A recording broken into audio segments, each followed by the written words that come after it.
हुसैन ने दुनिया को हैरान करने वाला ऐलान किया।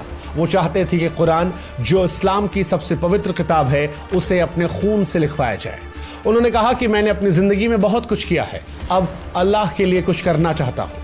इसके बाद करीब 2 साल तक सद्दाम ने अपना खून दान किया, थोड़ा थोड़ा करके। ये माना जाता है कि उन्होंने करीब 27 लीटर खून दिया था। ये काम सौंपा गया अब्बास शाकिर जैदी नाम के एक मशहूर सुलेखक को। उन्होंने उस खून को स्याही में बदलकर 605 पन्ने में कुरान लिख दिया। हर आयत को बड़े सम्मान और बड़ी बारीकी से उकेरा गया।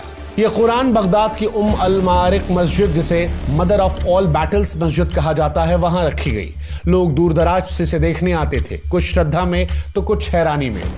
लेकिन इस काम पर दुनिया भर में बवाल मच गया। सद्दाम के समर्थकों ने कहा कि देखो, सद्दाम इस्लाम के लिए कितना समर्पित है कि उसने अपने खून से खुदा की किताब लिखवाई है।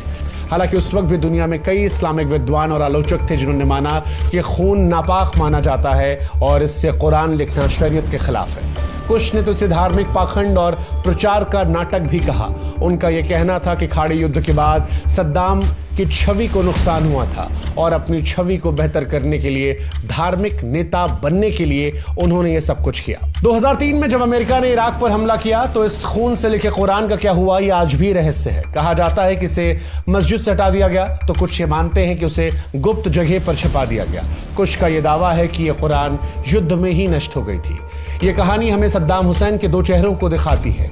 एक तरफ वो शख्स जो धर्म के नाम पर अपना खून देने को तैयार था, तो दूसरी तरफ वो शासक जिसकी क्रूरता को सारी दुनिया ने देखा। वैसे सद्दाम की जिंदगी में अजीबोगरीब चीजों की दास्तां में सिर्फ ये अकेली नहीं है। सद्दाम ने मिसाइलों को मीनारों में भी तब्दील कर दिया था। साल 1991 में जब खाड़ी युद्ध चल रहा था, तब इजराइल इस लड़ाई में शामिल नहीं था, लेकिन सद्दाम हुसैन ने कुछ ऐसा किया जिससे पूरी दुनिया का ध्यान उसकी तरफ चला गया। सद्दाम ने इजराइल पर स्कड मिसाइलें दाग दी। ये मिसाइलें तेल अवीव और हाइफा जैसे शहरों पर गिरी। हालांकि इन मिसाइलों से इजराइल को ज्यादा नुकसान नहीं हुआ। कुछ दर्जन लोगों की जान गई, कुछ इमारतें टूट गईं। लेकिन इन हमलों ने राजनीति में जोर का धमाका किया। असल में सद्दाम की ये बड़ी चाल थी। वो चाहता था कि इजराइल जवाबी हमला करे।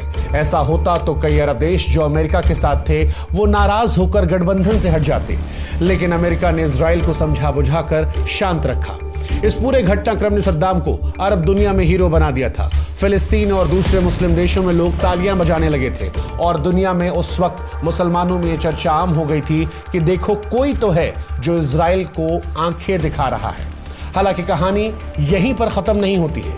जिस जगह से मिसाइलों को दागा गया था, सद्दाम हुसैन ने वहां पर एक भव्य मस्जिद बनवा दी और इस मस्जिद का नाम रखा गया अल मारिक मस्जिद, यानी सभी लड़ाइयों की मां। यह मस्जिद बेहद खास थी। इसमें 4 ऊंची ऊंची मीनारें थीं और सबसे हैरानी की बात यह कि मीनारें स्कड मिसाइलों जैसी दिखती थीं, यानी धर्म और युद्ध का अजीबोगरीब मेल। सद्दाम ने इस मस्जिद को अपनी ताकत और अरब गर्व का प्रतीक बताया। इसका उद्घाटन भी एक बड़े समारोह के साथ हुआ। लोग कहते थे कि यह मस्जिद नहीं, इराक की जिद है। लेकिन वक्त एक जैसा नहीं रहता। 2003 में जब अमेरिका ने इराक पर हमला किया तो इस मस्जिद को भी नुकसान हुआ। आज भी यह मस्जिद इराक में मौजूद है, हालांकि यह टूटी फूटी हालत में है। लेकिन जो लोग इसे देखते